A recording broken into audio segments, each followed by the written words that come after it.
अनुभव संत महात्म्यांना आला तो त्यांनी लपून ठेवलेला नाही. माझं बोलणं कळतंय तुम्हाला? माझं बोलणं लक्षात येतंय का थांबू? येतंय ना लक्षात? मग मन लावून ऐका, सर्वांगाचे कान करून ऐका. महत्वाचा भाग सांगते. तुकोबराय किंवा इतरत्र कोणतेही संत घ्या, संतांनी त्यांच्या जीवनात जो जो अनुभव आला तो या जगाकरता महत्वाचा आहे हे जेव्हा संतांना कळालं तेव्हा संतांनी तो अनुभव अभंगाच्या, ओव्यांच्या, श्लोकांच्या माध्यमातून, ग्रंथांच्या माध्यमातून आपल्याला प्रतिपादन करून सांगितलं. साक्षी आले तरी केले प्रगट, तरी केले प्रगट,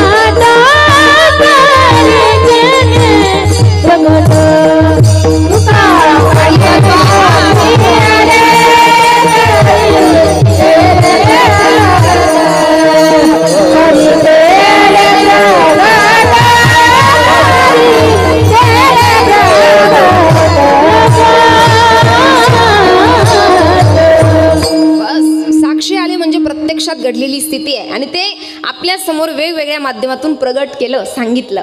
माझं बोलणं लक्षात घ्या. सामान्य माणसं, हा डबल येणारा आवाज कमी करा. डबल सिस्टीम एक डबल ऐकून ठेवायला आणि फक्त स्पष्ट आवाज करा. बघा महत्वाचा भाग, सामान्य माणसं जे आहेत ना ते आपला अनुभव जगताला सांगत नाही, पण संत मात्र अनुभव सांगितल्याशिवाय राहत नाही. आता आपण सर्व गोळे गोंदेगावकर मंडळी बरोबर ना, सर्व मंडळी आहात. आपल्याकडे साधारणपणे शेतात काय उत्पन्न घेतात? काय घेतात? चांदी, कांदे, अजून मका, सोयाबीन. नाही, मला मार्केट नाही करायचं तयार, फक्त एखादं पीक कांदे आपण लक्षात घेऊया. बरोबर, कांदे समजा केले आपण शेतामध्ये आणि अत्यंत गोड कांदे त्या ठिकाणी उत्पन्न निघण्याच्या मार्गावर दिसतंय. अत्यंत भाजी जी असते कांद्याची अत्यंत टवटवीत आहे. शेजारच्या एखाद्याने समजा ती भाजी पाहिली, मी इथलं सांगत नाही, थोडं तिकडचं सांगते. समजा ती भाजी पाहिली तर सहज तो माणूस म्हणतो, वा काय गोड माल आहेत, काय गोड कांदे आहेत, अत्यंत टवटवीत त्याची भाजी. मग तो लक्षात घेणार आणि ज्याचे कांदे त्याच्या घरी जाणार. घरी गेल्यावर त्याला प्रश्न करणार, का रे शेतामध्ये फार चांगलं औषध मारलेलं दिसतंय, कोणतं मारलं मला सांग ना. हा मनात विचार करतो, याला जर औषध सांगितलं तर याला 3 पट जरा जास्त फायदा होईल, याला जरा थोडं वेगळं सांगतो तोच, पण वेगळ्या मार्गाने 3-4 मिक्स करून सांगणार आहे. बरोबर, जे औषध आपण मारून आपल्याला फायदा झालाय, अनुभव आलाय त्या औषधाच्या माध्यमातून, सामान्यपणे तो व्यक्ती तसं सांगत नाही, थोडं वेगळं सांगतो. बरोबर की नाही? तुम्ही माना डोलवता याचा अर्थ हा खरा विषय. बरोबर की नाही? सांगत नाहीच हे महत्वाचं आहे का? आपल्यापेक्षा 4 पट पुढे जाता की काय, हा महत्त्वाचा भाग असतो. आपल्या सामान्य माणसाला आलेला अनुभव सामान्य माणूस कधीच इतरांना वर्णन करून सांगत नाही, पण संत मात्र या जगाचे मायबाप स्वरूप आहात आणि ते आपल्या लेकरांना पावलोपावली आलेला अनुभव सांगितल्याशिवाय राहत नाही. विठ्ठल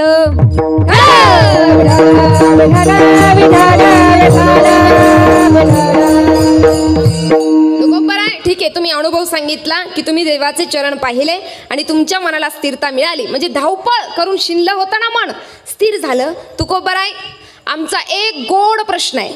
काय प्रश्न आहे? ऐकताय ना महिला मंडळ? ऐका जरा. काय प्रश्न आहे तुकोबराय?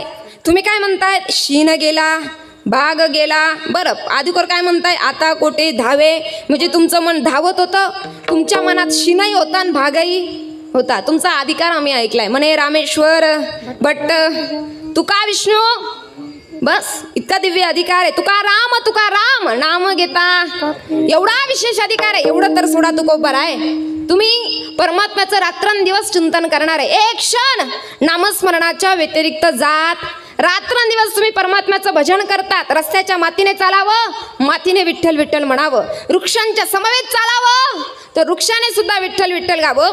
एवढा अधिकार रात्रंदिवस एकच, फक्त गोविंदाचं हरीचं. दीन रजनी हाची धंदा, दीन रजनी हाची धंदा,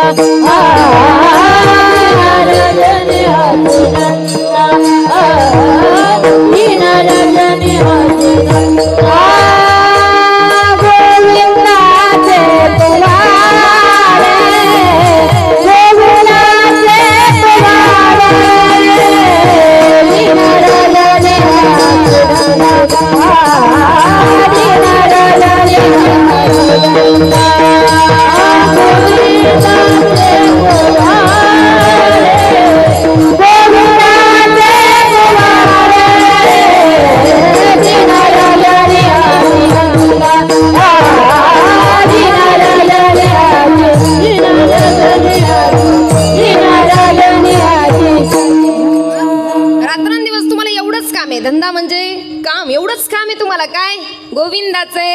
पोवाडे त्या हरीचं भजन याच्या व्यतिरिक्त काही काम नाही. बरं किती करतात? तुमचा एक क्षण नामस्मरणाच्या व्यतिरिक्त जात नाही. तुम्ही सांगतात ना माझी मज झाली अनावर वाचा, एवढी विशेष अवस्था आहे तुमची तुकोबर आहे. एवढं भजन करणारे तुम्ही तरी तुमच्या मनात शिनय होता, भागय होता, धावपळय होती. मग रात्रंदिवस भजन करून जर तुमच्या मनामध्ये शिनभाग आहे, धावपळ आहे, तर आम्ही असंही भजन करत नाही, तसंही भजन करत नाही. आमच्या जीवनात असाही शिनेन, तसाही भागेन, अशी ही धावपळ आहे. माझं बोलणं लक्षात आलं? आपण असंही भजन करत नाही, तसंही करत नाही, पण मात्र असाही शिनबागेन, तसाही शिनबागे. मग रात्रंदिवस, थोडक्यात सांगू का आपल्या सामान्य भाषेत, तुम्ही रात्रंदिवस देवदेव करतात तरी तुमच्या जीवनात दुःख आहे. कळलं माझं बोलणं? तरी सुद्धा तुमच्या जीवनात शिनभाग आहे, सतत धावतंय तुमचं मन. मग तुकोबर आहे आम्ही भजन, चिंतन, नामस्मरण, कीर्तन न केलेले बरे ना, असाही आमच्या जीवनात शिनभाग, अशी आमची दररोजची धावपळ तुकोबर आहे म्हणतात. ऐका जरा मन लावून, महत्वाचं सांगतायत तुकोबर आहे. तुमच्या जीवनात शिनभाग आहे, माझ्याही जीवनात आहे, पण तुमच्या जीवनात असणारा शिनभाग हा संसारिक दृष्टिकोनातून आहे, माझ्या जीवनातला शिनभाग हा पारमार्थिक दृष्टिकोनातून आहे. विठ्ठल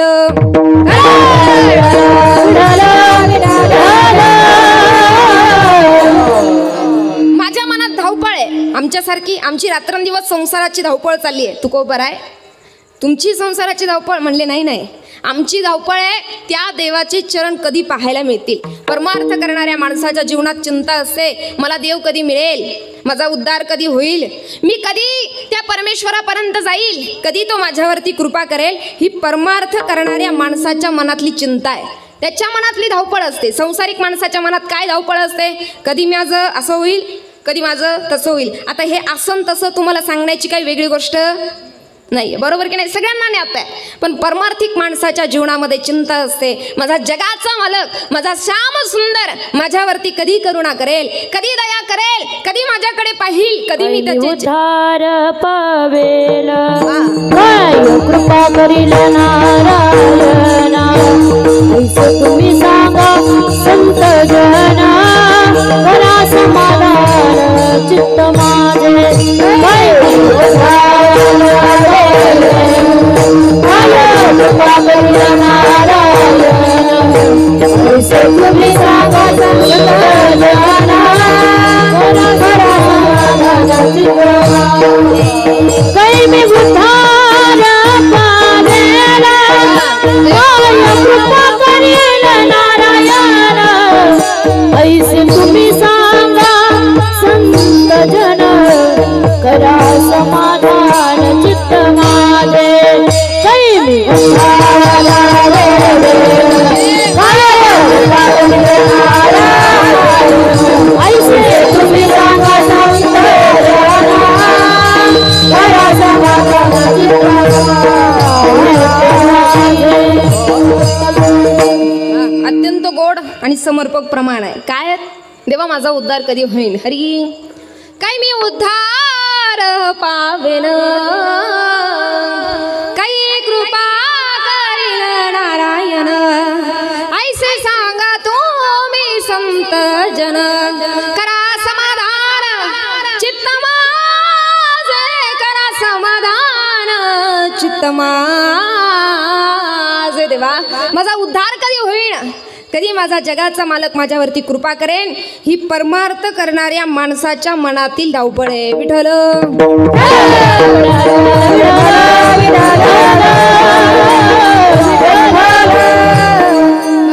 जगद्गुरु तुकोबरांची धावपळ कोणत्याही जीवनामध्ये पाहिली, मात्र ती संसारिक दिसत नाही, परमार्थिकच आहे. तुकोबरांचे अनेक अवतार झालेत. किती अवतार? आज आपल्या जरा वेगळ्या अवताराला स्पर्श करायचा आहे म्हणून हा विषय उडलाय. किती अवतार झाले? जगद्गुरु तुकोबरांचा अवतार मला वाटतं साधारणतः 5वा अवतार आहे. बघा, जगद्गुरु तुकोबरांनी अनेक अवतार घेतले, पण कुठल्याच अवतारात संसारिक चिंता पाहायला मिळत नाही. स्वतःच्या स्वार्थाकरता कधी भगवंताकडे मागितलंय कुठल्याच अवतारात पाहायला मिळत नाही, कधीच नाही. कुठलाही अवतार घ्या तुम्ही, सर्वात पहिला अवतार जगद्गुरु तुकोबरांचा सांगितलाय. ज्या अवताराचं नाव आहे कोणत्या युगामध्ये? कृतयुगामध्ये भक्त प्रल्हाद म्हणून अवतार घेतला जगद्गुरु तुकोबरांनी. कोणता? भक्त प्रल्हाद. आज काय? नरसिंह जयंती. सगळ्यात पहिला अवतार जर कोणता असेल तर भक्त प्रल्हाद, कृतयुगामध्ये. त्यानंतरचं युग त्रेतायुग, त्यामध्ये कोणता अवतार घेतला? भक्त अंगत, दुसरा अवतार जगद्गुरु तुकोबरांचा, तिसरा अवतार त्या ठिकाणी सांगितलेला आहे कोणता?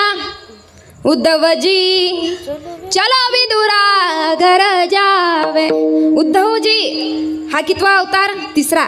चौथा सांगितलाय नामदेव महाराजांचा. आणि बस जगद्गुरु तुका अवतार नामयाचा. आणि पाचवा अवतार तुकोबरांचा.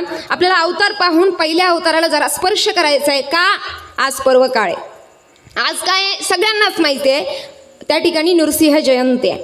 5 पर्व काळांपैकी महत्त्वाचा हा एक पर्व काळ आहे. आणि या पर्व काळाची विशेषता त्या ठिकाणी सांगितले. पर्व विशेष भागवत धर्मी नृसिंह जयंती, राम नवमी, वामन जयंती, जन्माष्टमी, उत्तम उत्तमी, शिवरात्र, हे 5 पर्व काळ सांगितले. आणि या 5 पर्व काळामध्ये येणारी ही नृसिंह जयंती आहे, जो 5 पर्व काळापैकी अत्यंत महत्त्वाचा पर्व काळ आहे. ज्या पर्व काळामध्ये संत महात्मे म्हणतात थोडी अधिक भक्ती करावी. श्रवण भक्ती आज तुम्ही सर्वजण करताय, म्हणजे आजच्या पर्व काळावर तुम्ही श्रवण करताय, भक्ती करताय. थोडं भक्त प्रल्हादाच्या चरित्राला थोडा स्पर्श करून जाऊ. आज पर्व काळ आहे म्हणून लक्षात घ्या.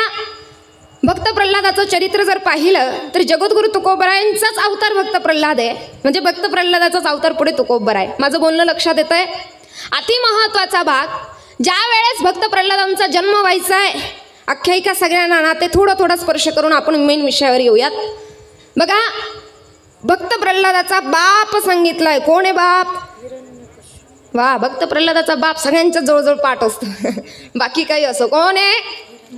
हिरण्याक्ष का हिरण्यकश्यपू? बाप आहे.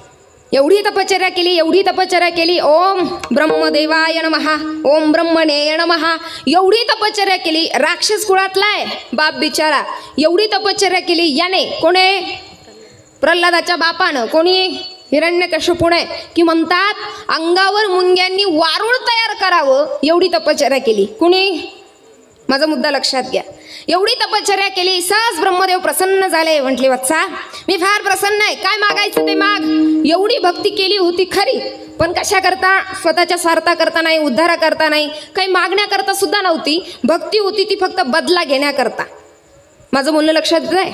बदला घ्यायचा होता म्हणून भक्ती केली, आणि भक्ती करून ब्रह्मदेवाला प्रसन्न करायचं होतं म्हणून एवढी साधना केली. ब्रह्मदेव प्रसन्न झाले. म्हटले काय मागायचं ते माग, मी प्रसन्न आहे. त्यावेळेस याने सांगितलं मला अमरत्व द्या. म्हणजे काय? मला कधीच मरायचं नाही, असं साध्या भाषेत. मला अमरत्व द्या. ब्रह्मदेवजी म्हटले आता सध्या तसले प्रोडक्ट आमच्या कंपनीमध्ये नाही, कारण आम्ही मोहिनी अवतारामध्ये गेलो. ज्याला वरदान दिलं ते आमच्याच डोक्यावर हात ठेवायला तयार झालं होतं आणि आम्हालाच संपवणार होतं. आता तसे प्रोडक्ट आम्ही बंद केलेत. अमरत्व तुला काय बाबा, मलाच नाही. असलं अमरत्व मी आता तुला देऊ शकत नाही, दुसरं काही माग. हा म्हटलं अमरत्व नाही देऊ शकत ना ब्रह्मदेवजी, एवढ्या दिवसाची तपश्चर्या केली, मग मला एक द्या. काय द्या? हिरण्यकश्यपूने मागितलेलं मागणं सगळ्यांना माहिती. काय? मला मृत्यू यावा हे निश्चित आहे, पण माझा मृत्यू अमरत्व नाही देत ना. खाली होऊ नये, वरही होऊ नये, बरोबर? दिवसाही होऊ नये, रात्री होऊ नये. नराकडून नाही, नारीकडून सुद्धा नाही, पशुकडून सुद्धा नाही, पक्षाकडून सुद्धा नाही, बरोबर? बाहेर नाही, आतही नाही. सगळ्यात महत्त्वाचा भाग. हे सगळं अमरत्वाच्याच दिशेने मागितलेलं मागणं. ब्रह्मदेवजी म्हणतात तसा असतो. कालांतराने हिरण्यकश्यपूची पत्नी म्हणजे कोण? माता कयादू सहज नारद महर्षींच्या आश्रमामध्ये जाते. सहज गेल्यानंतर त्या ठिकाणी कयादूला गर्भधारणा झालेली आहे. उदरामध्ये बालक आहे आणि नारद महर्षींच्या आश्रमामध्ये गेलेली आहे. आणि नारद महर्षींच्या आश्रमामध्ये गेल्यानंतर सहजच नारायण नामाचे धडे उदरामध्ये असणाऱ्या बालकाने श्रवण करावे. म्हणजेच त्यांनी ज्याच्यावर नारद महर्षींनी संस्कार केलेत ते बालक म्हणजे भक्त प्रल्हाद आहे, जे माता कयादूच्या उदरामध्ये आहे. अशी असणारी माता संस्कार तिथेच जडतात. परिणाम ते बालक गर्भाशयामध्ये असतानाच म्हणू लागतं ओम नमो नारायणाय, ओम नमो नारायणाय. बस तिथूनच म्हणायला सुरुवात झाली. त्याला गर्भधान संस्कार असं म्हणतात, जे तुम्हाला सगळ्यांना माहिती आहे. काय गर्भधान संस्कार म्हणजे काय? थोडक्यात सांगायला गेलं तर आईच्या उदरामध्ये जे बालक आहे त्या बालकाला आईच्या उदरामध्ये जे काही शिकवलं जातं ते जगाच्या पाठीवर कुठलीच शाळा शिकवू शकत नाहीच. त्याला गर्भधान संस्कार म्हणतात. ते कुठे होतात? गर्भधान संस्कार गर्भाशयामध्ये करता येतात. महत्त्वाचा भाग आणि अतिविस्तृत जर पाहायला गेलं, नारायण नामाचे धडे भक्त प्रल्हादाने उदरामध्येच घेतलेले आहेत. कालांतराने भक्त प्रल्हादाचा जन्म झाला. सगळ्यांना कथाभाग माहिती आहे. जन्म झाल्याबरोबर हळूहळू मोठा होऊ लागला आणि म्हणत होता ओम नमो नारायणाय, ओम नमो नारायणाय. थोडा मोठा झाला, थोडं शाळेमध्ये टाकलं. शाळेमध्ये तो गेला, पण शाळेमध्ये सगळ्यांकडून शिकण्यापेक्षा तोच सगळ्यांना शिकू लागला. म्हणा ओम नमो नारायणाय, ओम नमो. त्याच्या मागे सगळी शाळा म्हणायला लागली. शिक्षक वैतागले आणि वैतागून कुणाला सांगायला आले? राजाला. आता याचा बाप राजा होता. कोण? हिरण्यकशिपू. आता राजा आहे, राजाला सांगायला आलेत. म्हटले हा म्हणतोय ओम नमो नारायणाय. म्हटले कोण? म्हणजे तुमचाच सुपुत्र भक्त प्रल्हाद. हा नारायणाचं आहे, त्या ठिकाणी धडे शिकवतोय मुलांना.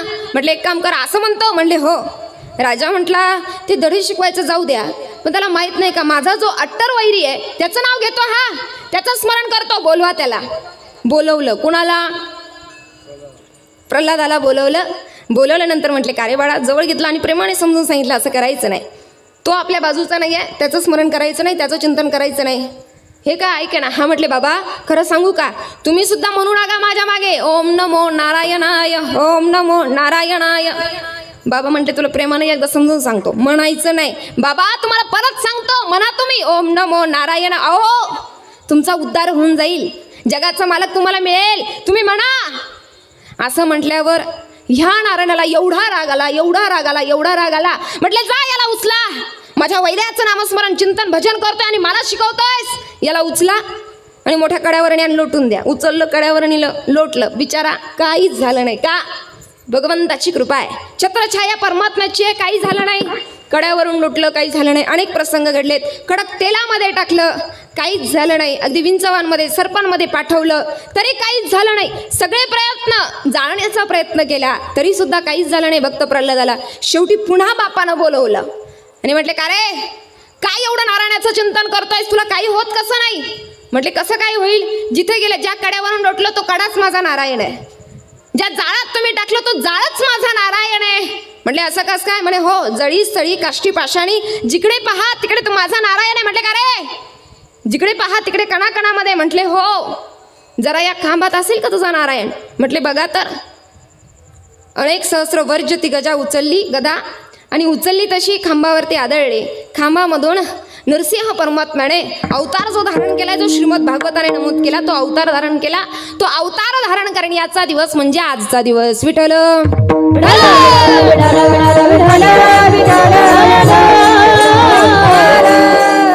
नरसिंह परमात्म्याने अवतार धारण केला. मोठं भव्य दिव्य युद्ध झालं, प्रचंड तांडव झालं, युद्ध झालं. दोघांच्या युद्धामध्ये भक्त प्रल्हादाचा बाप बिचारा फाडला गेला, मारल्या गेलं त्याला.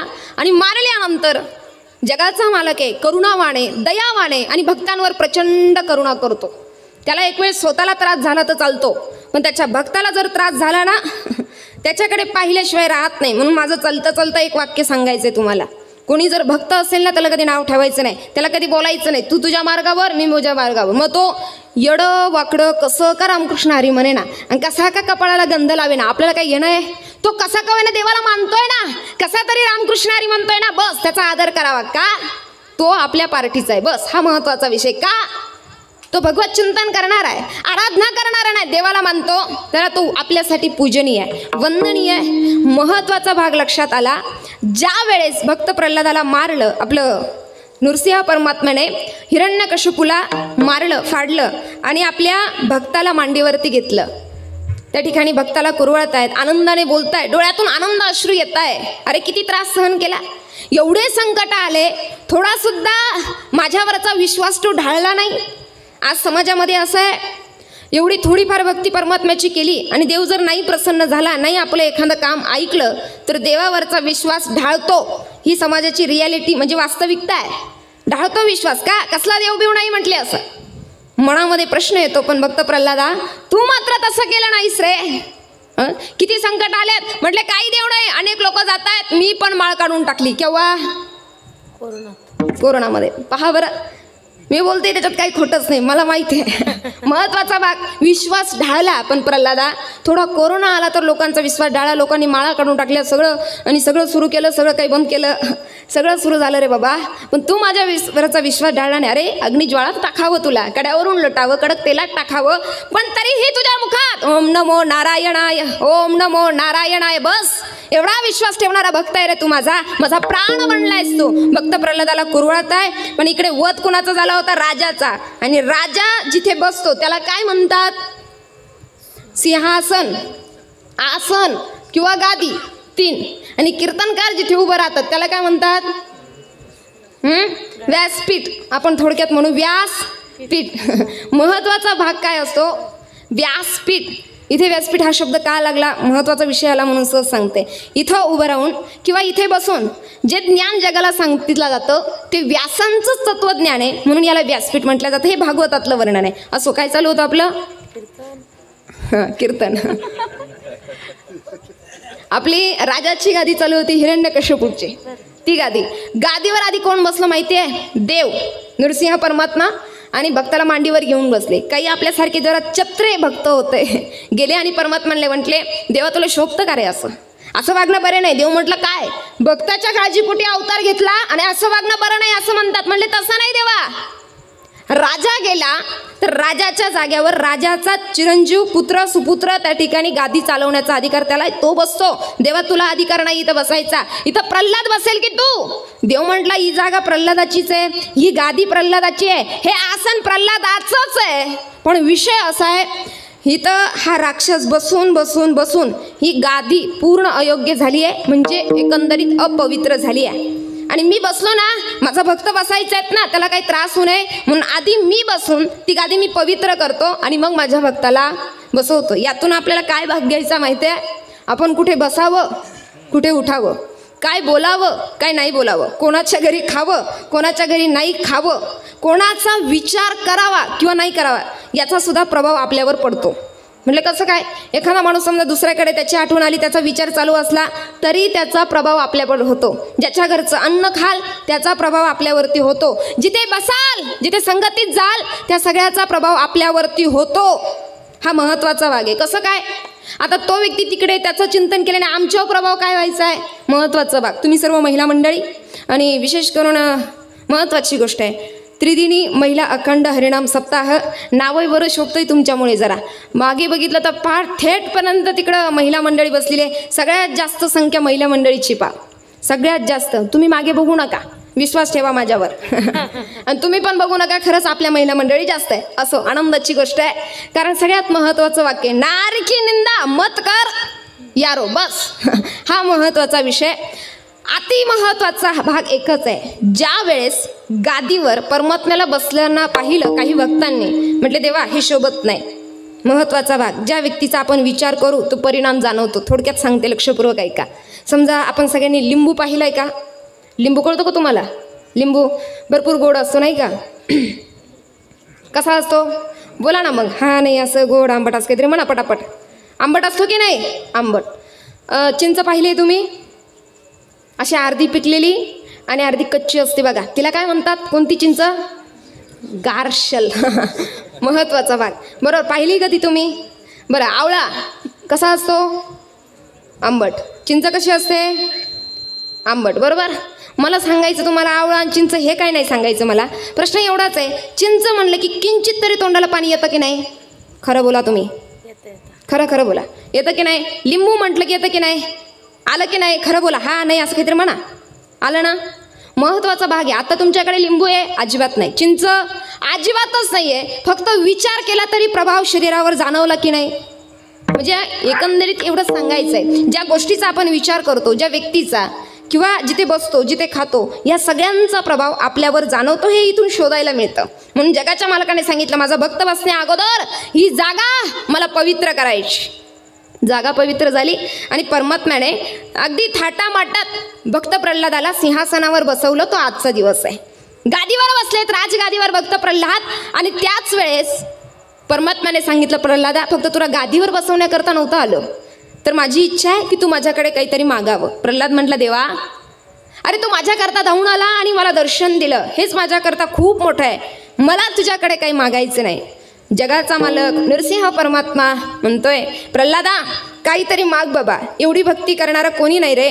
तुझ्यासारखी दिव्य भक्ती कोणी नाही केली. लहानपणापासून नाही, गर्भाशयात असतापासून तू भक्ती करतोय, सतत चिंतन करतोय ना.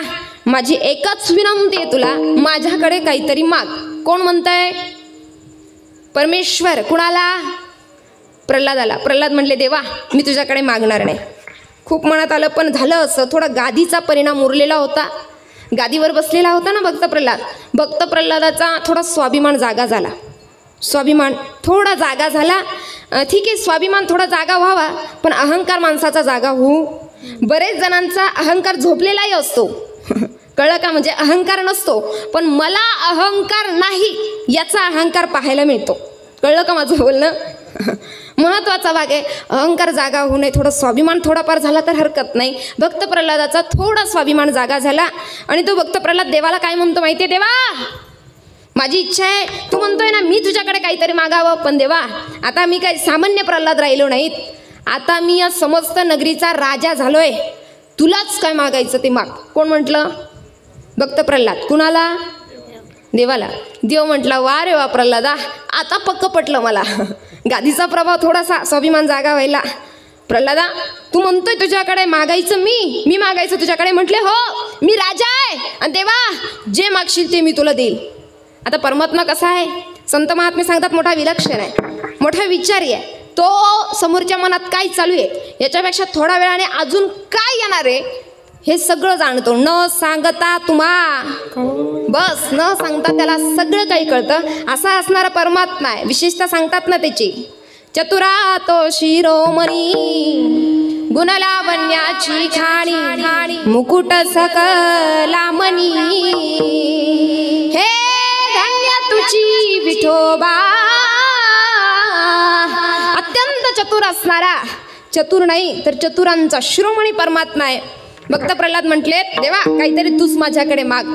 तेव्हा देव म्हणू लागले प्रल्हादा मी मागू? म्हटले पण मला जे मागशील ते द्यावा लागेल. कोण म्हटलं?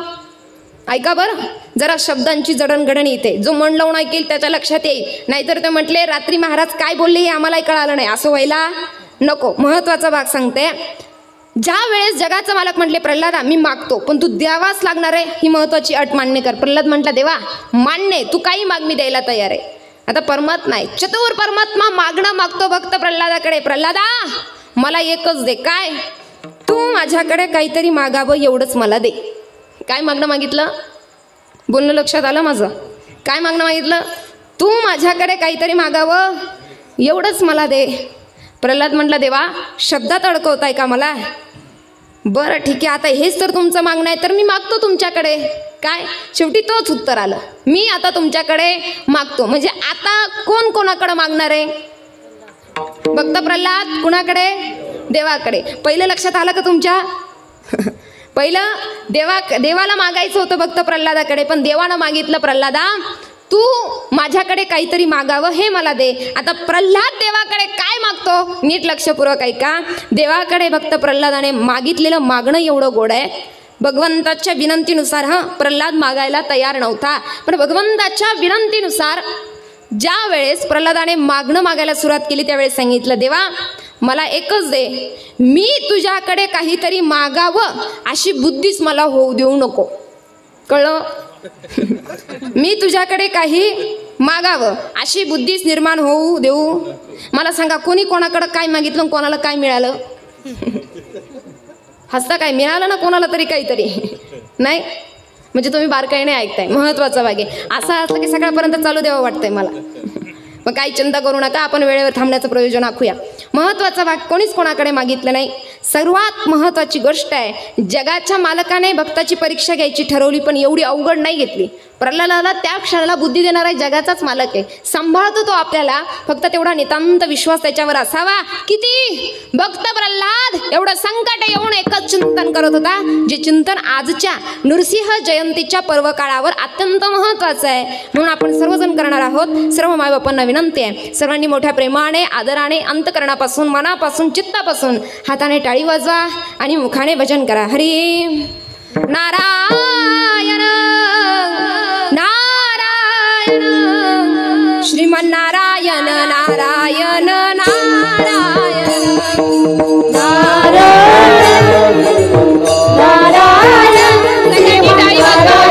नारायण नारायण हरी नारायण नारायण श्रीमन् नारायण नारायण नारायण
फक्त जन्माला आला, कारण एकच घडलं. पुढं काय घडलं हे पाहण्यापेक्षा मुळापासून सुरुवात ते गर्भदान संस्कार, जो आज नृसिंह जयंतीच्या निमित्ताने आपण अंतकरणात उतरवण्यासारखा भाग आहे. गर्भदान संस्कार पुढे बालक कसं जन्माला यावं, किंबहुना नवे नवे थोडक्यात सांगते कसं मरावं, हे सुद्धा गर्भदान संस्कारावर आहे. हे मी पुराव्यानुसार सांगते. कसं काय, महाभारतातील चक्रव्यूह नावाच्या रचनेमध्ये, युद्धनीतीमध्ये सगळ्यात जास्त दुःख जर कोणाला भोगावं लागलं, आई वडिलांना. पण कुणाच्या?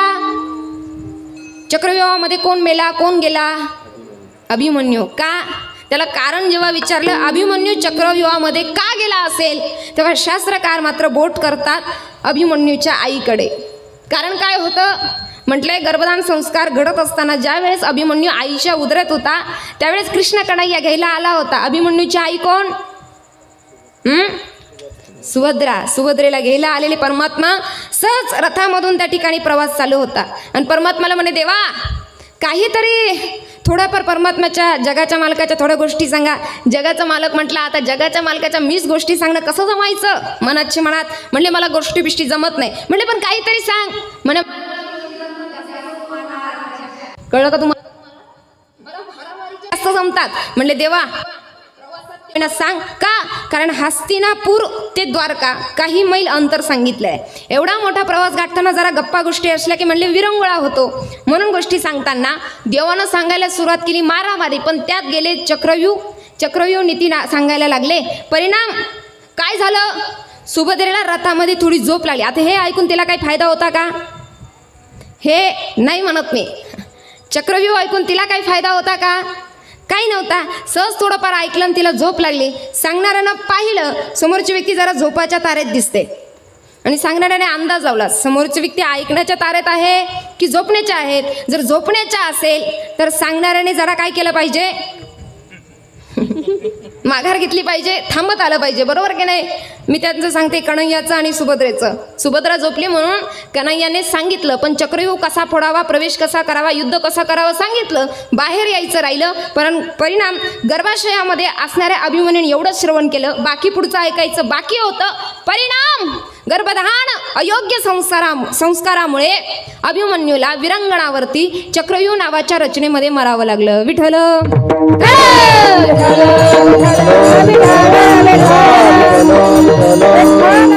सर्वात महत्वाची गोष्ट गर्भदान संस्कार जे नृसिंह जयंतीच्या पर्वकाळावर आपण घेऊन गेलो पाहिजे आणि ते इथून पुढे आचरणात आणले पाहिजे. आज नृसिंह जयंती, परमात्म्याचा मंगलमय अवतार आज जन्माला आलात. का आलात? कारण त्याचं असं होतं, आमचे श्रीमंत श्री जगद्गुरु तुकोबारांचा पहिला अवतार होता आणि प्रत्येक अवतारामध्ये कधीच स्वतःच्या स्वार्थाकरता मागितलं नाही, फक्त जगाच्या हिताकरता. भगवंता एकच सेवा दे, जगाचं हित होऊ दे आणि तुझी चरणांची सेवा घडू दे. का चरणांची सेवा घडू दे? तुकोबाराय म्हणतात, खरं सांगू का देवा, तुझ्या चरणांच्या सेवेमध्ये समाधान आहे. काही साधक म्हटले, काही आपल्यासारखी सामान्य माणसं म्हणू लागले, तुकोबाराय जरा तुम्ही इथे काय म्हणतात, तुमचे किंवा तुझे चरण देखलिया. इथे तुकोबारांना म्हणता येतो तुझे मुख देखलिया. मला सांगा, मुख पाहण्याचा भाग आहे की चरण? काय माणसं चरण पाहतात की मुख जास्त? समजा तुम्हाला लक्षात येण्याकरता सांगते, कुठं समजा नवरदेव नवरी पाहायला गेले तुम्ही, कुठं तुम्ही जास्त पाय बघता की मुख बघतात? हा नाही म्हणा ना, तुम्ही जसं न पाहिलं आणि त्याच्याशी आपली काही भानगड नाही असं पाहतोय माझ्याकडे. चांगला परिचित विषय तुमचा, तुम्हाला समजावं म्हणून सांगते. काय पाहतात? म्हणजे पाहिल्यानंतर घरी येऊन एखाद्याने विचारला, हा कसा होता नवरदेव नवरी, तर तुम्ही काय सांगतात? पाय असे होते, पाय तसे होते असं सांगतात. मुख असं होतं, डोळे असे होते, नाक असं होतं असं सांगतात की नाही? म्हणजे मुख प्रधान आहे की चरण पाय? संसारिक दृष्टीने मुख प्रधान आहे, पण परमार्थिक दृष्टीने संतांच्या तुलनेत चरण प्रधान आहे. चरण अति महत्वाचे. का? कारण त्याचं सांगितलंय, मुखामध्ये परमात्म्याच्या जे समाधान नाही ते जगाच्या मालकाच्या चरणामध्ये समाधान आहे. विठ्ठल.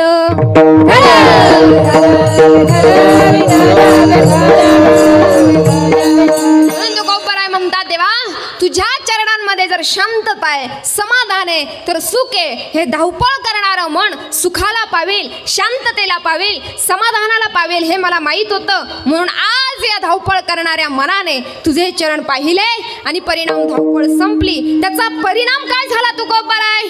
तो परिणाम संत महात्म्यांनी ज्या वेळेस विचारला त्यावेळेस संत महात्मे सांगतात त्याचा परिणाम अभंगाचं अगदी द्वितीय चरण. भाग गेला शिना गेला भाग गेला शिना गेला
चरण पाहिले आणि जीवनामध्ये जो शिणभाग आलेला होता तो सगळा शिणभाग निघून गेला. तुकोबराय तुमचा शिणभाग गेला, आमचा कधी जायचा? तुकोबराय म्हणतात तुमचाही जाईल, जरा मन लावून थोडा वेळ ऐका. काय आमचा शिणभाग जाईल असं काहीतरी सांगा ना. म्हटले काही नाही, तुम्हाला चरण देवाचे पाहावे लागतील. चरण म्हटले हो, कारण चरणांची सेवा करण्याकरता तुकोबराय म्हणतात घेईन मी जन्म याजसाठी देवा तुझी चरण सेवा. देवा तुझ्या चरणांची सेवा करण्याकरता मी जन्म घेईन. प्रतिज्ञाच करतात. घेऊ का जन्म, घेऊ शकतो का जन्म असं म्हणता येत होतं ना, पण डायरेक्टली काय घेईन मी जन्म, बस विषय संपला. कुठे देवही काही म्हणू शकत नाही, आता जन्म घेणारच आहे. कशा करता? चरण. मग चरण एवढे महत्वाचे आहेत का? म्हटले हो. जर या संदर्भाने चरण किती महत्वाचे हे जर सांगायला गेलं तर आपल्या परिसराचं आपल्या गावाचं वैभव आहे. ज्यांचे चरण ज्यांच्या पादुका आपल्या परिसरात आल्या होत्या, जर चरणांना महत्व नसतं तर तुम्ही गर्दी करून तिथे रांगा राहून दिवसभर पाया पडले असते का? आता चरण लक्षात आलेत का तुमच्या? किती प्रधान आहे, किती महत्वाचं आहे, अति महत्वाचं आहे चरण आहे. तुकोबराय हे आम्हाला कळालं चरण महत्वाचं आहे, पण आम्हाला कधी पाहायला मिळेल? म्हटले हरकत नाही, एकच करा जीवनामध्ये. काय करावं लागेल? म्हटले काही नाही, जीवनात परमार्थ जरा मार्गानुसार पायऱ्यांनुसार करावं लागणार आहे. आम्हाला चरण पाहावं असं मात्र वाटतंय. कुणाला वाटतंय चरण पाहावं? वाटतं की नाही तुम्हाला? परमात्म्याचे चरण आपल्याला पाहायला मिळालेच पाहिजे, हा जीवनाचं श्रेष्ठत्व आहे, हे जीवनाचं मुख्य कारण आहे. नाहीतर आला तसा गेला काही उपयोग नाही. निदान नाही परमात्म्याचे तर संतांचे चरण पाहण्याकरता माणसाच्या जीवनात अट्टहास असावा. जर हेही नसेल तर काही उपयोग नाही आपला. महत्वाचा भाग आहे, देवाचे चरण आम्हाला पाहिजे, पाहायचे, त्या चरणांचं दर्शन आम्हाला घ्यायचंय. काय करावं लागणार आहे तुकोबराय ते सांगा ना. म्हटले आम्ही जे केलं ते तुम्ही कराल? म्हटले हो निश्चित. आम्ही आमच्या जीवनामध्ये जेव्हा परमार्थामध्ये पदार्पण केलं, म्हणजे परमार्थात ज्यावेळेस प्रवेश केला त्यावेळेस अगोदर मनात ठरवलं आपल्याला परमार्थात पदार्पण करून काय करायचंय हे मनात आधी ठरवलं. हे लक्षात आलं का माझ्या बोलणं? तुमच्या लक्षात आलं काय? समजा परमार्थात पदार्पण करून काय घडावं हा विचार करायचा आणि मग परमार्थात पदार्पण करायचं. जसं शेतामध्ये काय उत्पन्न घ्यावं हे आधीच आपण नियोजन आखून ठेवतो की नाही? समजा कांदे लावायचे तर आधी आपण काय करतो सांगा ना. जसं काय तुमचं कांद्याची काही ओळखच नाही असं पाहताय. काय करतो अगोदर? कांदे लावायचे असते. समजा आज ठरवलं कांदे लावायचे आहे, काय करणार? मशागत करणार. मशागत झाल्यानंतर रोप आणणार. पण रोपाच्या आधी उळं पण आणणार ना. पण उळं कुठून आणणार? कांद्यापासूनच आणणार ना. मग आधी कांदे आणणार का उळं? मला पटकन उत्तर द्या, त्याच्याशिवाय मी कीर्तन संपवणार नाही आता. काय आणणार आधी? कांदे. कांदे कुठून आणणार?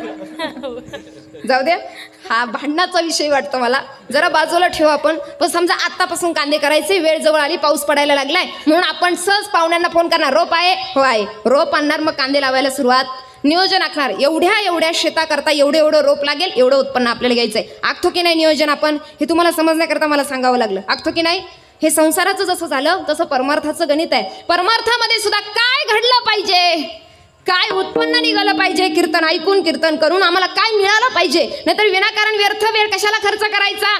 तसा जगाच्या मालकाकरता खर्च केलेला वेळ व्यर्थ जात नाही. मी नेहमी सांगते, भगवंताच्या मालकाकरता तुम्ही कण खर्च करा, नाहीतर क्षण खर्च करा, व्यर्थ जात नाही. आज तुम्ही किंवा कालपासून 3.5 दिवस काय करणार आहेत? कीर्तन श्रवण करणारे, हरिपाठ करणारे, 2.5-3 तास तुमचे या भगवत कार्यामध्ये जाणार आहे. जेव्हा आपण मरू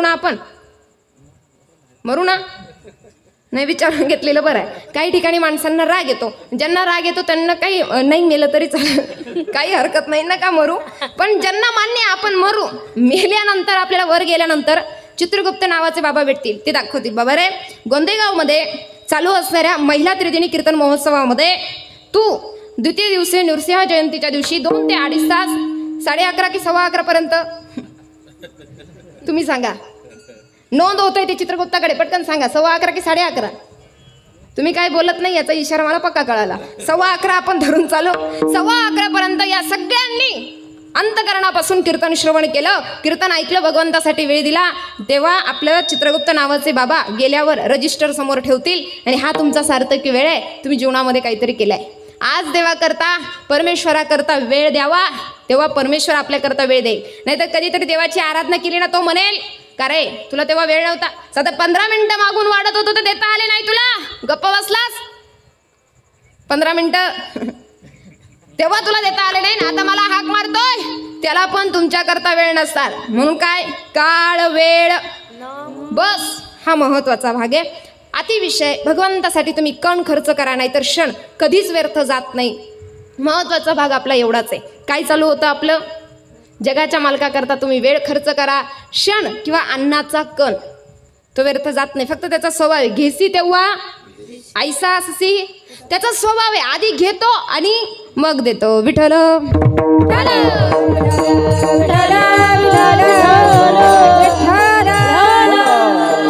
आम्हाला कळालं, तुम्ही देवाचे चरण पाहिले, आम्हाला पाहिजे एवढं पटापट सांगा. तुकोबराय म्हणतात देवाचे चरण पाहावेसे वाटतात ना.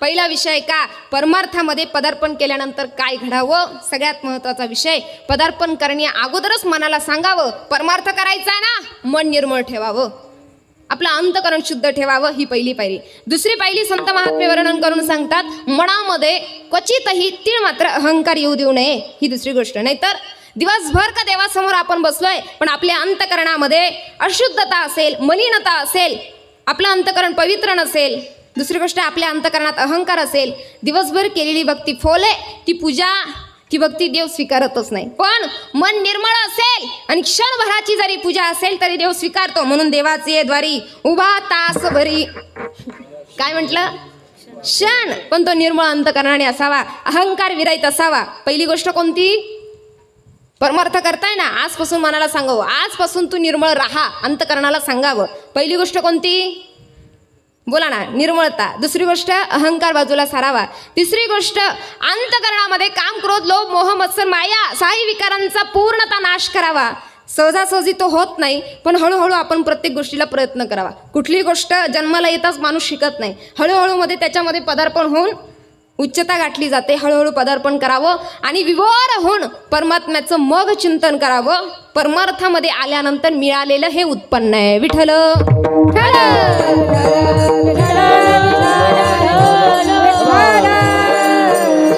हे सगळं केलेलं काय होईल, तुकोबराय वर्णन करून सांगतात, जसं आमच्या मनाचं धावणं थांबलं, या सगळ्या पायऱ्या तुम्ही करा, बस देवाचे चरण तुम्हाला दिसल्याशिवाय पाहिल्याशिवाय राहणारच नाही.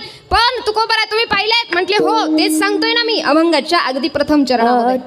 कोठे धावे मना, आता कोठे धावे मना,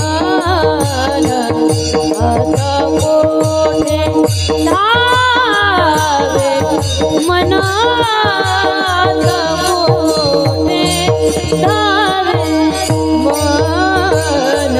आता कोठे धावे मना, आता कोठे धावे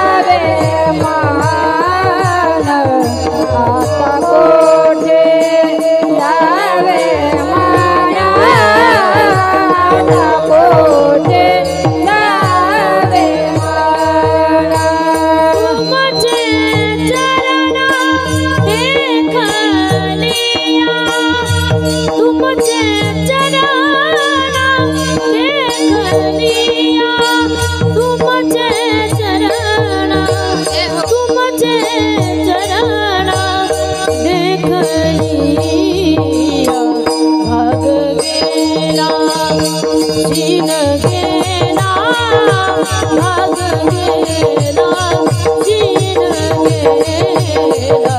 भाग गेला शीन गेला भाग गेला शीन गेला तू माझे चरण दे करिया तू माझे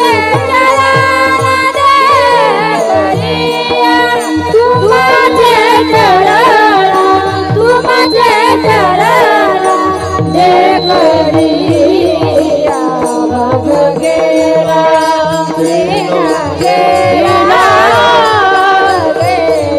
शीन गेला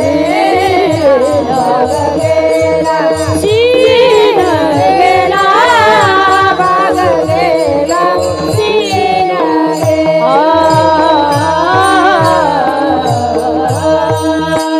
पोतपराय म्हणतात या सगळ्या गोष्टी तुम्ही केल्यात अंतकरणामध्ये रुजवल्यात तर परमात्म्याचे चरण तुम्ही पाहाल परिणाम काय होईल आता कोठे धावे मन तुमचे चरण देखलिया परमात्म्या हे सगळं करूनच चरण पाहता येईल का म्हटले हो कारण या परमार्थातल्या पायऱ्या आहे फक्त नामस्मरण केलं आणि अंतकरणात तुमच्या माझा फार अहंकार असेल मलिनता असेल तर आपण केलेलं सगळं निरर्थक ठरतं काही त्याचं शिल्लक राहत नाही महत्त्वाचा भाग आहे या परमार्थातल्या पायऱ्या आहे पायऱ्या काय आहे मी नेहमी एक उदाहरण सांगते असते तुमच्या लक्षात येईल जरा पायऱ्या प्रत्येक गोष्टीत असाव्या मला वेळ तुमचा माहिती आहे आपण मिनिमम 11 वाजून 10 मिनिटाला थांबू चालेल ना हां विचारून घेतलेलं बरं आहे महत्त्वाचा भाग पायऱ्या काय माहिती आहे कुठल्या गोष्टीत पायऱ्या आता तुम्ही मंदिरात जातात घरात पायऱ्या असेल जिथे तिथे तुम्ही पायऱ्या पाहतात पहिली पायरी ओलांडल्याशिवाय दुसरी ओलांडता येते का ठीक आहे पहिली ओलांडूनही न ओलांडता काही दुसरीवरही जातात पण बरेच कष्ट घ्यावे लागतात की नाही आणि तिसरी जर घ्यायची ठरली तर पळत मागे डोक्यावर आदळण्याची चिंता असतं की नाही माहिती ना पायऱ्या तुम्हाला ही पायऱ्यांची गंमत आहे पहिली पायरी दुसरी पायरी ही एक वेळ संसारातली एखादी मागे पुढे होऊ शकते पण परमार्थातली मागे पुढे करून चालत नाही पायऱ्यांनी जावंच लागतं महत्त्वाची गोष्ट आहे काय करावं निर्मळता अहंकार बाजूला सोडावात मोह मत्सर माया विकार बाजूला सारावे विभोर होऊन संतांची संगती करावी विभोर होऊन परमात्म्याचं चिंतन करावं या पायऱ्या एका साधकाला एका महंतांनी असंच सांगितलं मी नेहमी सांगते लक्षपूर्वक ऐका एवढं पाहून आपण थांबूयात एका साधकाला एवढं सांगितलं म्हटले बाबा तू असं एवढं कर बस 4थ्या पायरीपर्यंत आला आता नामस्मरण कर 6 महिन्यामध्ये तुला जगाचा मालक मिळेल आणि देवाचे चरण तू पाहशील असं एका महंताने कुणाला सांगितलं एका सामान्य साधकाला ऐकता ना तुम्ही ज्येष्ठ टाळकरी मंडळी साधकाला सांगितल्यानंतर ते साधकाला आनंद झाला 6 महिन्यात मला देव मिळणार घरी गेला महंतांनी सांगितलेलं होतं काय काय पहिली पायरी काय होती बोला ना निर्मळता दुसरी पायरी अहंकार बाजूला सारावा वा काम क्रोध लोभ बाजूला सारावेत संतांची संगती करावी मग 5वी गोष्ट नामस्मरण करावं हा घरी गेला बसला पहिली गोष्ट सांगितली होती निर्मळता मी निर्मळे हा काय म्हटलं घरी गेल्यावर सांगितलं होतं ना करायचंय तसं देवाचे चरण पाहिजे मी निर्मळे मी अहंकारी मी अजिबात अहंकारी नाही मी विकारांसहित आहे मी माझ्या अंतकरणात अजिबात विकार शिल्लक ठेवलेले नाही मी संतांची संगत केली हा मी कळतोय का तुम्हाला जरा ओरडून सांगते मी कळायला पाहिजे हा मी संतांची संगत केलेली आहे आणि मी नामस्मरण करतो हे सगळं केलं 6 महिने काय 12 महिने गेले याला कळलं सांगणारे पक्के येडे होते मी ते सांगणारे सांगते तुम्ही हसतात का बरं ते महंत मी काय महंत आहे का बरं मी साधारण आहे महंत सांगितलं होतं ना त्या साधकाला ते म्हणले सांगणारे पक्के वेडे दिसलेत 6 महिन्यात देव भेटणार काय देव भेटला नाही यांचा देव काय नसतो म्हणे रागच आला त्याला 6 महिने व्यर्थ गेले ना 6-12 महिने आला त्या महंताकडे धावत आणि महंताला म्हणाला का हो असं चुकीचं सांगायचं लोकांना काम बंद करा जरा महत्वाचं आणि अति महत्वाचं सांगा काय सांगा जेणेकरून अंतरी मूर्ती ठसावी श्रीहरीची भक्ती ज्ञान विरहित इतर त्या गोष्टी न कराव्या असं काहीतरी सांगत चला देव मिळावा असं काहीतरी सांगत चला म्हटले हो मग तेच तर सांगितलं ना तुला म्हटले मी सगळं केलं पण देव काय मिळाला नाही तुम्ही असं कसं होईल मिळालंच पाहिजे म्हणजे तुम्ही सांगितलं तसं केलं का म्हणले हो म्हणजे सांग काय काय केलं हे बघा मी निर्मळ आहे मी अजिबात अहंकारी नाही मी सगळे काम करत लोक बाजूला सारले संतांची संगती मी केली आहे आणि मी चिंतन करतो महंतांच्या पक्क लक्षात आलं याचा मी काय काय करतो आणि याच्या मीने काय काय केलंय म्हणता म्हणले तुला देव मिळाला असता पण जरा थोडा प्रॉब्लेम झाला. म्हटले काय, बस ठिकाणावर बस, जरा दूध आणणार आहे. दूध सांगितलं, याला वाटलं मला आता दूध पाहुणा आलाय म्हणून देतो की नाही आपण दूध चहा देतो ना. हा म्हणा ना, आता कीर्तन झालं मी डायरेक्ट जाणार आहे चिंता करू नका, दूध चहा देतो की नाही आपण. ते म्हटले महंत, ते साधक म्हटलं आता थोडा वेळ जसं काय मी महंत आहे आणि तुम्ही साधक आहे असं समजू आपण, चालेल ना. मी महंत हा तर म्हणा, मी थोडा वेळ म्हणते, फक्त 5 मिनिटाचं सांगाय बरं. बरं जाऊ द्या. ते महंत आणि ते साधक बसलेले आहेत आणि जो ज्याचा देवावर विश्वास नाही, ज्याचा मी होता तो मी बाबा बसलेला आहे. बसलेला असताना साधक काय म्हटला, दूध कशाला, मला नाही लागत तुमचं दूध, माझे 6 महिने व्यर्थ गेले, निघतो मी. ते महंत म्हणले जरा थांबाव, एवढं दूध तर बसा तुम्ही, मी काय सांगतो ते पुढचं ऐका. दूध आणलं, म्हणलं एक काम करा, याला जोडी अजून काय लागेल, पिठाची कणिक, ती पण आणा. पिठाची कणिक जरा मळून आणली आणि सांगितलं त्या साधकाला, त्या महंतांनी, जसं काय मी तुम्हाला सांगते असं, तुम्ही साधक आहात थोडा वेळ धरू. आणि त्या साधकांना सांगितलं, हे बघा हे दूध आणि दुसरं काय होतं अजून, पिठाची कणिक. ही पिठाची कणिक घ्यायची, एक त्याची पुडी लाटायची आणि पुडी लाटून आपण तळतो कशात, तेलात तळतो की नाही, कशात तळतो, तेलात तळतो ना. पण तुम्ही काय करायची, दुधात तळायची. ते म्हणले सांगणारे खरेच येडे दिसते आता मला सांगणारे, मला कळालं हे महंत खरेच येडे होते आणि विनाकारण 6 महिने दुधात कधी पुडी तळते. आता खरं सांगा, आपणही दुधात पुडी तळतो, ते तळण्याची पुडी नसते का आपली, दुधात पुढे आपण तळतो, पण तेलात तळतो की दुधात, तुमच्याकडे दुधात तळतात, मग म्हणा ना तेलात तळतो की नाही. आता खरं सांगा, पुडी ही तेलात तळण्याची गोष्ट आहे आणि ते महंत सांगताय दुधामध्ये तळा, याला पक्क कळालं. हा म्हटला यांचं काही खरं नाही. ते महंत विचारताय, तुम्ही दुधात पुडी तळणार की नाही, म्हणा ना हा नाही तळणार, मी तळून दाखवू आता मला दुधात पुडी तळणं म्हणजे अशक्य वाटतंय, तेलात तळू शकतो, तुम्ही तळणार का कोणी, नाही, पण मी तळून दाखवते. काय द्याल त्या बदल्यात, काही नाही, 10 मिनिटं. बघा सगळ्यात महत्त्वाचा गोष्ट, दुधाचं दही, दह्याचं ताक. ताकाचं काय करतात पुढे, लोणी ना, का लोण्याचं ताक, हा जे असेल ते. सगळ्यात शेवटची प्रोसेस काय, तूप गरम व्हायला ठेवलं, काय तयार झालं, तेल. पुडी कशात तळतात, त्याला पुडी कशात तळतात, पाहता काय, पुडी तळली ना, पुडी तळली का नाही, महत्त्वाचा भाग आहे. पण मला सांगा, आधी दूधच असावं लागतं की ताक, दुधापासून प्रोसेस सुरू होते की नाही, दूध प्रधान आहे, त्यानंतर दुधाचं दही, मग दह्याचं ताक, प्रोसेस पायरी महत्त्वाची की नाही. तेव्हा कुठे तूप तयार झालं, तेल तयार झालं आणि मग तेलात त्या पुडी तळली की नाही. अगदी दुधात सुद्धा पुडी तळू शकते, हे प्रथमतः अशक्य वाटतं, नंतर शक्य वाटतं. कारण का, दृढ निश्चय केला आणि प्रयत्न केला, प्रयत्न अंती हा महत्त्वाचा भाग ठरला. परिणाम दुधात सुद्धा पुडी तळली, हे त्या साधकाला पक्क कळालं. त्या साधकाच्या लक्षात आलं, आपण परमार्थ करताना फक्त मीपणाचा अहमभाव अंतकरणात ठेवून जर केलं तर माझी काही पुढीत कधीच चालणार नाही. पण मी पायऱ्यांनुसार जर गेलो परमार्थामध्ये, हळूहळू प्रयत्न जरी केला तर माझी पुढे एक दिवस तळेल. म्हणजे मला सुद्धा जगाच्या मालकाचं चरणाचं दर्शन झाल्याशिवाय राहणार नाही. माझी धावपळ थांबेल, क्षीणभाग निघून जाईल आणि त्याचा सगळ्याचा परिणाम मनामध्ये सदैव चरण असतील आणि आवडीने मुखरस स्वरूपात त्या परमात्म्याचं मी चिंतन करेन. तेच तुकोबराय सांगण्याचा प्रयत्न करताय अगदी अभंगाच्या 3य चरणामध्ये. बैसले मीठी प्रेम रसे बैसले मीठी प्रेम बैसले रसे मीठी प्रेम बैसले मीठी प्रेम रसे बैसले मीठी प्रेम रसे बैसले मीठी प्रेम रसे बैसले मीठी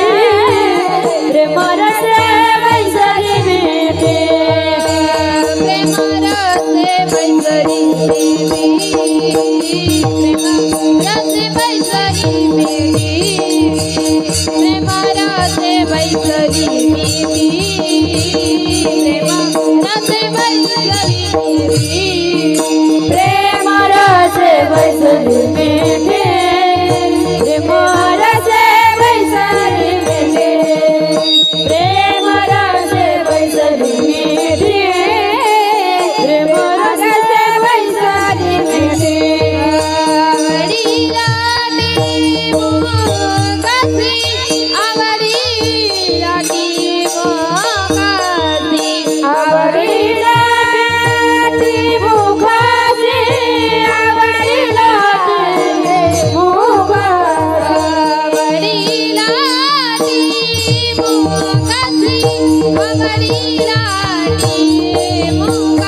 आवडीला चिमुकासे आवडीला चिमुकासे बाग गेला चिना गेला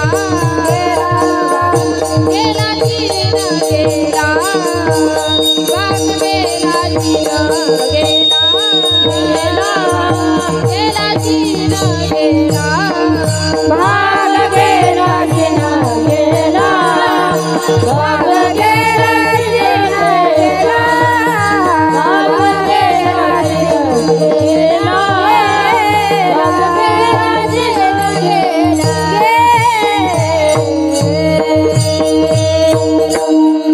संत महात्मे म्हणताय जसे त्या परमात्म्याचे चरण पाहिले प्रेम रस स्वरूपात या मनाने त्या चरणाला घट्ट मिठी मारली आणि मनात सदैव चरण असल्यामुळे मुखाने आवडीने त्या परमात्म्याचं चिंतन करू लागलो.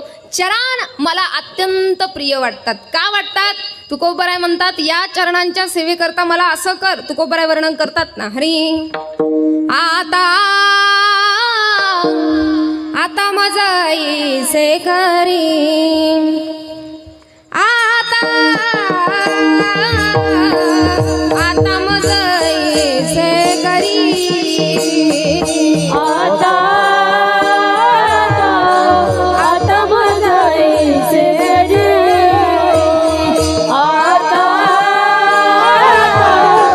आता मजाईसे रे आता मजाई से करी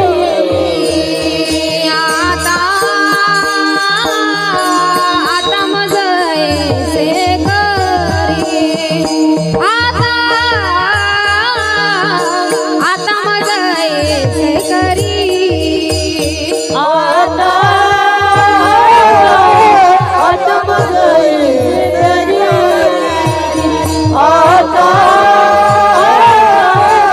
आता मजाईसे तुझे पाय चित्ती धरी तुझे पाय चित्ती धरी तुझे पाय चित्ती धरी आता मजाईसे करी आता मजाईसे करी तुझे पाय जिते तुझे पाय जिते तुझे पाय जिते आता मजाईसे करी आता मजाईसे देवा मला असं कर आता मज इसे करी तुझे पाय इथे म्हणता येत ना तुझे मुख चित्ती धरी पण काय म्हटलं तुझे पाय चित्ती धरी पाय अग्रगण्य एकदा की ते चरण ते पाय परमात्म्याच्या हृदयामध्ये विराजमान झाले. जसं तुकोबरांनी त्या श्रीहरी विठ्ठलाचं सदैव आवडीने या मुखाने चिंतन केलं तसंच चिंतन आपल्या सगळ्यांना एकदा वारकरी संप्रदायाच्या नियमाप्रमाणे करायचंय. म्हणून आपण उपस्थित समस्त गोळे गोंदेगावकर मंडळी आपल्या सगळ्यांना विनंती आहे मोठ्या प्रेमाने अंतकरणापासून सर्वांनी दोन्ही हाताने टाळी वाजवा आणि सर्वांनी गोड प्रेमाने मुखाने भजन करा. एकदा मागे बसलेली सर्व टोकापर्यंत असलेली मंडळी सगळ्यांनी उंच हात घ्यायचे. सर्वांनी भगवंताची शरणागती आपल्याला स्वीकारायची आहे. परमात्मा पाहत असतो म्हणून भगवंताची शरणागती म्हणून सर्वांनी आपले हात उंच घ्यायचे. सर्वांनी गोड भजन करूयात. हरी मागची मंडळी विठोबा रखुमाई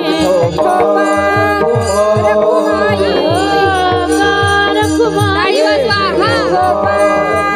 हरि जय जय हरि जय जय विठोबा रखुमाई विठोबा रखुमाई विठोबा रखुमाई विठोबा रखुमाई विठोबा रखुमाई विठोबा रखुमाई विठोबा रखुमाई विठोबा रखुमाई विठोबा रखुमाई जय विठोबा रखुमाई विठोबा रखुमाई विठोबा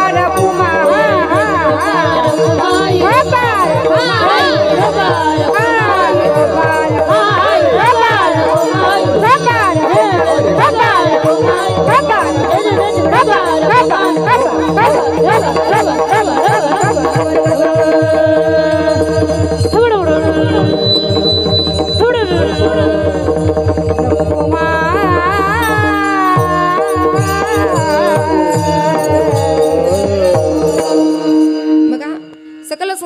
आनंदात आवडीने या मुखाने आम्ही त्या परमात्म्याचं चिंतन केलं का सदैव आमच्या मनामध्ये त्याचे चरण त्या ठिकाणी आहे.